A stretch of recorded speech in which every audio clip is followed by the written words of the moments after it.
नमस्कार, मेरा नाम अनूप नारायण सिंह है और आप स्वराज पोस्ट को देखना शुरू कर चुके हैं। हमारी विशेष श्रृंखला बिहार के विधानसभा क्षेत्र के बारे में जो हमने शुरू की है। आज विधानसभा क्षेत्र संख्या 3 विधानसभा नरकटियागंज जिला पश्चिमी चंपारण की चर्चा करेंगे। हम जब बात नरकटियागंज की करते हैं तो कई सारे किस्से कहानियां आंखों के सामने आ जाते हैं और सबसे पहले आता है वो 80 के दौर का दस्यु गिरोह का आतंक, जिसे आप डकैतों के नाम से जानते हैं। कहा जाता है कि नरकटियागंज के इलाके में गन्ना के खेतों से क्राइम पनपा और देखते देखते उस इलाके में कुछ ऐसा हुआ जिसने पूरे बिहार को चौंका दिया।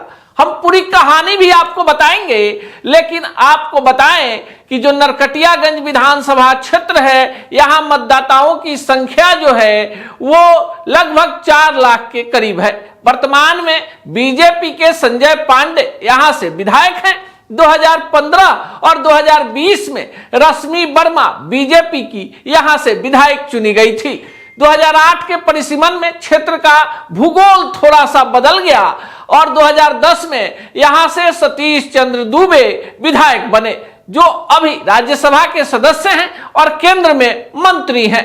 नरकटियागंज विधानसभा क्षेत्र के जातीय समीकरण की बात करें तो यहां पर ब्राह्मणों की संख्या जो है वो सबसे ज्यादा है, लेकिन अन्य जातियों का भी बड़ा प्रभाव है।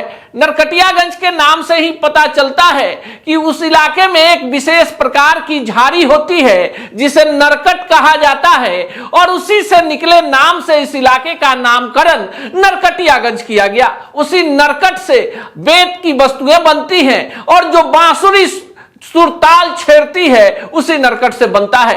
अब आते हैं उस इलाके की मूलभूत समस्याओं पर। आपको बताएं कि नरकटियागंज विधानसभा क्षेत्र जो है वो गन्ने की खेती के कारण जाना जाता है। पूरी अर्थव्यवस्था गन्ने की उपज पर डिपेंड है और यहाँ के 70-80 के दशक की कहानियों को जानकर आपको आश्चर्य होगा कि गन्ना जो उपजता है वहीं से अपराध पनप गया। लेकिन बाद के दशकों में इस इलाके से दस्यु गिरोहों का सफाया हो गया। कहा जाता है कि बिहार में अपहरण की शुरुआत भी उसी इलाके से हुई, जहां कुछ किलो चावल, लुंगी और बकरे के लिए अपहरण शुरू कर दिया गया था। जय माता दी के नाम से चिट्ठियां आती थी और निशाने पर होते थे स्कूल के शिक्षक, जिसमें कहा जाता था कि आप फलाने जगह पर 4 बकरा, चावल और जलावन और खाने पीने की अन्य सामग्री रख दीजिए तो आप सुरक्षित हैं। अब बिहार से जुड़ी कई सारी रोचक कहानियां भी नरकटियागंज से जुड़ी हुई है। इसका इलाका नेपाल को छूता है और जो यहाँ की प्राकृतिक विविधता है, बरसाती नदियों ने उसका रंग रूप अपने से सजाया है। बरसात के दिनों में इस इलाके में बरसाती नदियों का कहर होता है। कृषि प्रधान इलाका है, पलायन की पीड़ा है। पर 2005 के बाद नरकटियागंज का इतिहास तो नहीं, भूगोल जरूर बदल गया है। सड़कें सरपट हो गई है, बिजली जो है वो 18 से 20 घंटे रहती है और इसका श्रेय जाता है बिहार के पूर्व मुख्यमंत्री नीतीश कुमार को।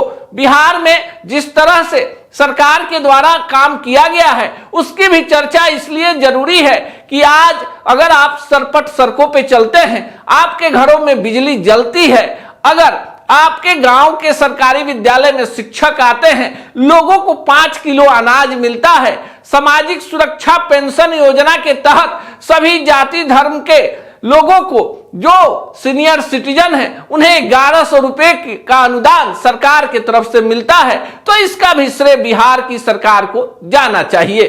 नरकटियागंज विधानसभा क्षेत्र शुरू से एनडीए का रहा है और उसमें भी बीजेपी का।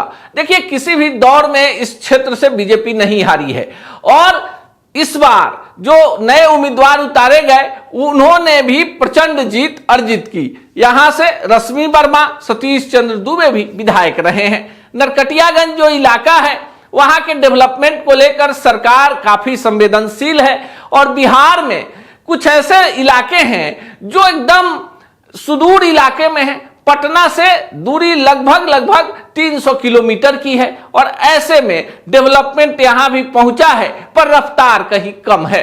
नरकटियागंज विधानसभा क्षेत्र जो है वो कई समस्याओं से भी जूझ रहा है। इस इलाके में रोजी रोजगार के नाम पर कुछ खास नहीं है। आसपास के इलाकों में उद्योग धंधे के नाम पर आपको एक आध चीनी मिल नजर आ जाएगी, पर नई सरकार ने बिहार में जो नई चीनी मिल खोलने की योजना बनाई है उसमें यह इलाका भी आता है। पश्चिमी चंपारण के इलाके से लेकर सारण तक आप चले जाइए, किसी जमाने में यानी 90 के दशक में यहां की अर्थव्यवस्था गन्ने पर डिपेंड थी। एक एक कर चीनी मिलें बंद होने लगी और कहीं ना कहीं ऐसे में इन इलाकों का आर्थिक स्रोत बंद हो गया।